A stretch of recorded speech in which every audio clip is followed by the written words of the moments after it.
And we're back. Okay, we're looking at 3 more UFO cases today that we can potentially debunk, at least explain them, trying to approach them with a level-headed mind. Okay, that's what we do around here.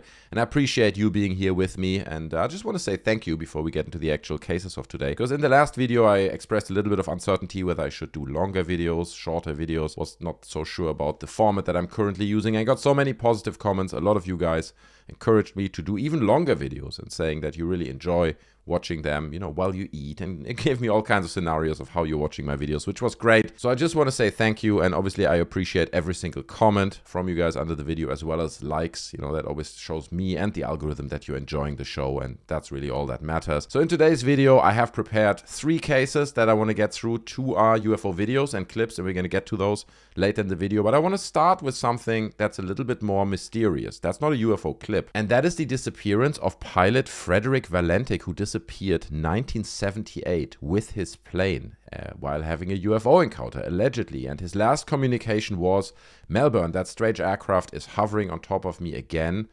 And there was 2 seconds of open microphone, and it is hovering, and it is not an aircraft. Okay, we actually have a recording of his last communication with Melbourne Tower, and we're going to listen to that in a second. It is a little bit hard to understand, but I think it's still, you can see the subtitles on the screen, but it's still interesting to listen to how he sounded and how he came across in this last communication. So let's give that a quick listen. Again, I think VHDSJ is him, so you only hear his voice, and then when it switches back to the tower, you don't actually hear the voice of the person in the tower. It just blanks for a short second. And also, I believe this communication has been shortened slightly. It's been kindly edited and cleaned up a bit by YouTube user Shadow Matter. So maybe check out his channel and see if you want to give him a follow as well. But let's get into this recording of his final communication with Melbourne Tower before he and his plane disappeared.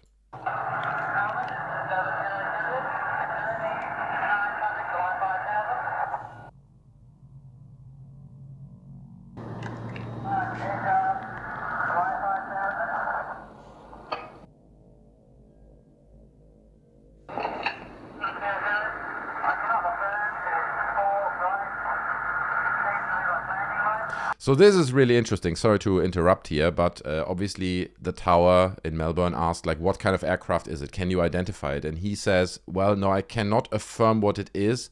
It's 4 bright lights, I assume he wants to say. It seems to me like landing lights, right? Like 4 landing lights. Like, keep that in mind once we get into the debunking later on. That will become relevant again.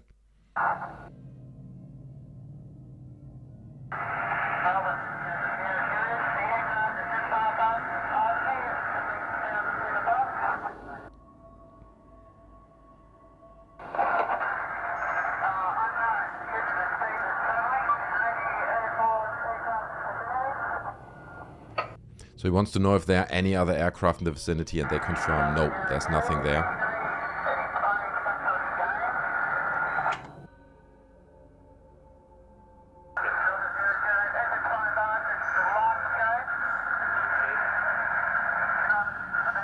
So he says it's a kind of a long shape, but he can't describe it or identify more than that. And that tells me that the sight was not good, right? If whatever this is that's hovering around him would be clearly visible, he would surely be able, you know, it has this kind of surface, it's round, it's triangular, whatever it is. But all he says, it's kind of a long shape, which really doesn't say much and does indicate that his sight was not great when this happened.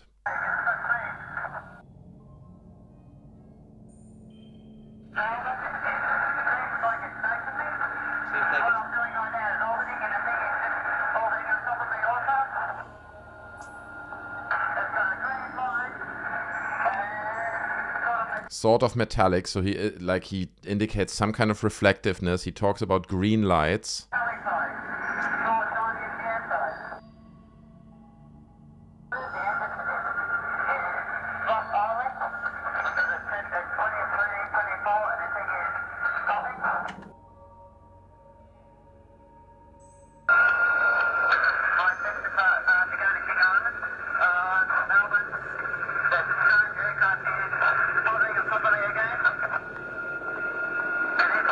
Listen now.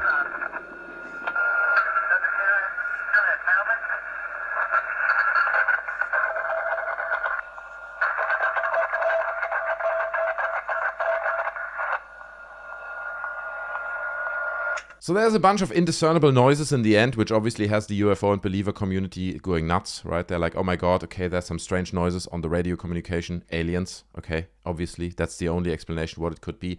Now, this is a mysterious case, and I don't think that I can debunk it 100%. Nobody can, whatever happened to him. Fact is, he disappeared. They never found his airplane. They never found him. But if you do research into the case, there are a few red flags that may indicate what could have happened, okay? And I want to break this down to you guys, and then you can make up your own mind. And again, leave your thoughts down in the comment section below. Do you think this is a case of alien abduction, or can it be explained with some of the theories that I'm going to break down? First of all, before we get into the theories itself, Fredrick Valentich was a very inexperienced pilot, okay? He did not have many flight hours. He was young and actually failed a number of licensure tests and was rejected for pilot roles he applied for on several occasions due to his issues on his pilot record. So that is already something that not necessarily debunks what's going on here, but it's a red flag. You also get a lot of people mentioning in the Reddit comments that, he was on one hand a big UFO fan, so he loved the UFO lore and everything around it, and that he had mental health challenges. Now, let me be clear. Both of these pieces of information I was not able to verify. In part, obviously, when this happened in 1978, it was much less common to openly speak about mental health challenges and stuff. So it might be that, but it also might be that that's just not true, that he did not have mental health challenges, but it is something that people mention. Now, let's get into the first theory, what might have happened here. The first theory is that he staged his own disappearance. I mean, it's possible. Sometimes people do want a new identity. Who knows? Maybe he had debt or something. Maybe he just wanted to become the actor Harvey Keitel, because if we look at the picture, it's quite similar. No, but in all honesty, despite ideal radar conditions at the time, at no time was the aircraft plotted on radar in the area where he was supposed to be. And Melbourne police received reports of an aircraft, a light aircraft, in fact, this is all on the Wikipedia page of this incident, making a mysterious landing not far from Cape Otway at the same time as Valentich's disappearance. Okay, so his airplane was allegedly not be able to be plotted in the location where he claimed to be.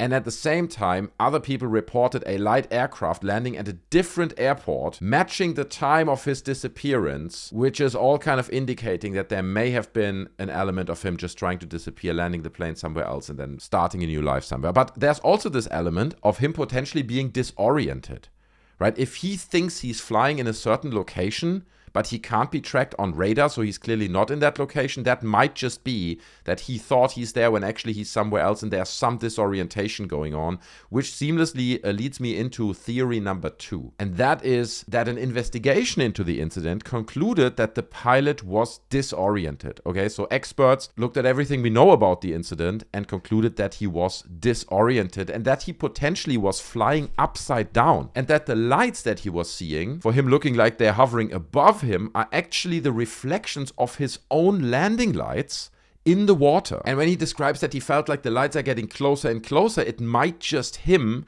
getting closer and closer to the water. And that would also explain this reflective nature that he described in the object, right? Maybe it was just the water, because that would look huge above you, right? If you're flying upside down and you're looking up and you see this massive reflective surface, what feels for you like it's right above you, that would explain quite a few of the things that he said in this final communication with Melbourne Tower. But I hear you saying, hold on a second. If I fly upside down in an aircraft, surely I would notice that, right? Because G-forces would pull me down, and it's not the same if you're flying upside down or the right way around. And to that I have to say, no, that's actually not correct. Because if you fly over water and you're a fairly inexperienced pilot, this type of disorientation can quite easily happen. You need to trust your instruments. And if you're not highly trained to just purely fly on instruments, then the water can look very similar to the sky, especially in lower visibility. As we noticed earlier, it very much sounded like there may have been lower visibility. So it's not a very uncommon phenomenon. Also, if this plane that you're in is falling faster than you are, then actually the centrifugal force would push you into the seat. I'm sure you've seen these videos online where like jet pilots pour whatever, a cup of Red Bull or something while they're doing a turn, like a 360 spin, and they're literally upside down, but the liquid still pours downwards into the cup because of the centrifugal force. So when you're in an airplane, this type of disorientation can happen, and it's not as uncommon as you may think. However, when talking about this upside down theory, there is one very important point that has to be mentioned, and that is also mentioned in the Wikipedia article. It says here that the model Cessna that the pilot was flying could not have flown inverted for long, as it has a gravity-fed fuel system, meaning that its engine would have cut out very quickly. So meaning that if he flew upside down, his engine would have cut out at some point because the fuel, which uses gravity, wouldn't be fed into the engine. Now, I don't think that necessarily is a very strong argument that pulls apart this theory, because in fact this could have been part of this incident itself. If he's flying upside down and his engine starts to stutter and starts to cut out and he's actually falling towards the water in this case, that might again explain why he felt that he is the right way around, because his plane is falling and that pushes him into his seat, and it amplifies the illusion of him actually flying the right way around. Admittedly, he did not say specifically in the communication with the tower that the engine is cutting out or anything like that, but still, I think it could actually be part of the reason of his death and disappearance if his engine loses the fuel supply and he just loses control and then crashes into the water. And if all of these things happen in a fairly short span of time, and he's not a very professional pilot that doesn't know how to communicate these circumstances with the tower, I think that kind of paints a picture of a few explanations of what might have happened here. But I mean, it could also just be an alien abduction. Okay, it might be that he's living on Alpha Centauri right now. Leave your thoughts on this case down in the comment section below. Okay, I'm curious to hear this. Do you feel the theories I just broke down kind of make sense, are likely, or do you feel it's much more likely that it was aliens? But let's move to the next story, and that is the so-called blue snake UFO, which has been spotted and recorded over Scottsdale, Arizona. Apparently, that's what it says here, and it's an interesting one, right? Let's take a look at the clip. I'm gonna comment through it because these guys are just losing their mind over it. But I want to highlight a few things to you guys as we're looking at this clip. Let's go. Yeah, I have no idea. Wow. You can see a plane flying by down here. And notice that the object seems to change its shape. It has like a snake-like appearance, right? Like it's elongated. It's kind of like streaking. It's kind of like streaking. So weird. And the camera is like... Mine's bugged out. Oh my god, it's aliens. The camera's bugging out, bro. Evidence. Nice one there. See how short it is now? He's zooming in. It's like two things. Yeah. Now it's elongated again, right? So it seems to... Kind of see. Yeah, I see it. It's so weird. It changed the angle towards the camera. Also notice that the top of it is slightly brighter, it seems like. There seems to be a little bit of an aggregation of lights on the top What the f is that? versus the rest of it that seems to hang on it. Yeah. Wait, is there... Also notice that it's not always consistently blue. There seems to be like little interruptions. Do you see this? Small interruptions of the light, like almost rippling through it. So some of the lights are not on permanently. Do you see this? Did you see that just now? It was very clear that some of the lights come on and some lights come off. But obviously, like it seems to be moving, changing, maybe with the wind or something. It's not constantly, it's not a static object, you know, that is like not flexible or anything like that. So it's a mysterious case, but you get a rough idea what it is, okay? It's a blue, snake-like, unidentified object that hovers and moves the shape, apparently from what it looks like to me, with the wind. And therein lies the explanation and the debunk of what this most likely is, okay? Because this one, despite them losing their mind and being like, what is it? Oh my god. And despite the guy putting all the hashtags in there that you need, right? Like UFOs are real, UFO footage, ovnis, space, extraterrestres, ufologia. Okay, bro's really trying to make it work. Let me tell you guys, it's not a UFO. I mean, it's an unexplained flying object, I guess. But let me explain to you guys what this is. And it's very similar to what we spoke about before in another video. It is most probably one of those kites. Okay, now look at this. This is basically a kite that blinks on the top. So the head of the kite has like some LEDs on it. We looked at, as I said, something similar in the past video. But then the tail of the kite that moves in the wind has single LED dots that sometimes get interrupted, that do ripple, very similar to what we just saw in that video. Here's another another example that really shows you guys what I mean, and you'll see in a second when it actually gets dark. This is identical. Besides the fact that some of the LED lights here are red, in the other case they were basically blue. But that's the same thing, okay? There are no buts and ifs about it. That's what this is. What surprises me is if this has been hovering over Arizona, why there is not more footage of it? Why do we not get more clips? My theory is because it's so obvious that it's just a kite, okay? And you need to be a kind of special type of stupid to film something like this and then claim that it's aliens. But you know, if you want to believe, then anything is an alien. Even it's most probably just the tail of a kite. So I say confidently, this one. We did it again, boys. We did it. It's just another kite, okay? It's always kites or balloons, unfortunately. I mean, share your thoughts down in the comment section below. Maybe you disagree. Maybe you feel like, no way, it's not a kite. That makes, you know, share your thoughts down in the comments. Personally, I think that's what it is. Let's move on to the last clip that we're going to look at today. And that has been kindly shared by Arthur on our Discord. And I just want to say thanks to this guy because he's been sharing continuously fairly good UFO clips and mysterious videos on our Discord. And by the way, you can do the same. If you have clips that you would like me to look at that are presentable for a video like this, then please join our Discord through the link in the description. It's obviously completely free. It's a lovely community over there, and people are hanging out, even debunking their own clips at this point without me contributing at all. But this is a clip that Arthur sent to me today, actually shared it publicly on the Discord, and I wanted to share it with you guys. It is not very long, it's just 18 seconds, so we'll look at it, we can listen to what the lady who's recording it has to say, and then we'll analyze. Let's take a look. It's a UFO over there. The Nellis Air Force Base is following it. It's right there. The Nellis Air Force Base is following it. What, the whole base? Like what, a flying Air Force base following the object? Now you have to look, it's kind of in the center here. It's a little bit hard to see. A lot of people were saying it's probably behind the clouds. It must be humongous. Here you can see, I don't know, like some kind of military fighter flying past it. For all I can see, I don't see them turning around or following the object. But keep your eyes peeled on this spot here, and you'll see what she's referring to. There, base is following it. It's right there. You see it?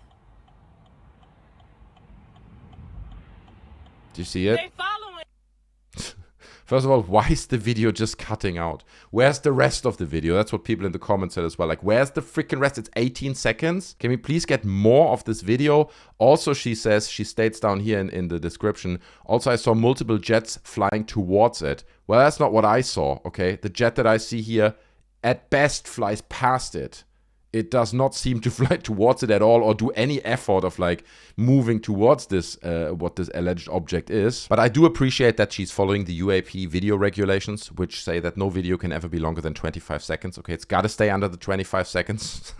But I mean, keep in mind, this was filmed in April 15th, so just a few days ago actually, in 2024, near Las Vegas. And in Las Vegas, we know we have loads of Air Force bases. We have Groom Lake. We have the Nellis Air Force Base, we have Harry Reid International Airport. There's a lot of air traffic going on around Las Vegas. And I mean, it just has to be said that most people are horrible observers. Unless you're a pilot and you're trained in observing things and reading what's in the sky, then most of the time you will be wrong. And if you see something you can't explain, most of the time there is an explanation. You just don't know what it is because you're not trained to read things in the sky. And since she says Nellis Air Force Base is following it. the Nellis Air Force Base is following it, it sounds to me like she's probably not a crazy trained professional when it comes to aerial phenomenon. Now, to me, it looks like an eye floater. Do you know what I mean? Like you get an eye floater and you're like, oh, wait a second, I just rubbed my eye. So it has a little bit of that connotation. A lot of people say it's a smudge on the camera, but I don't think that's what it is, right? Because you can see here, especially in the end, she's swerving the camera to the right-hand side and the object moves to the left-hand side. Also, you seem to be able to observe that the shape of the object is actually changing slightly, right? Do you see this?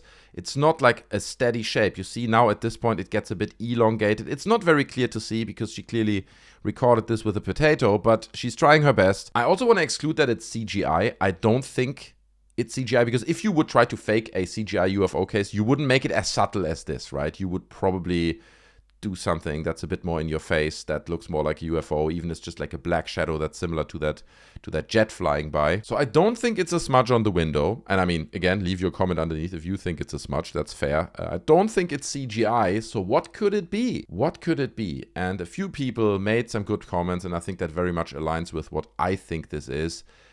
It's murmuration, okay? It's a flock of birds. It's not an object that is flying inside the clouds or anything.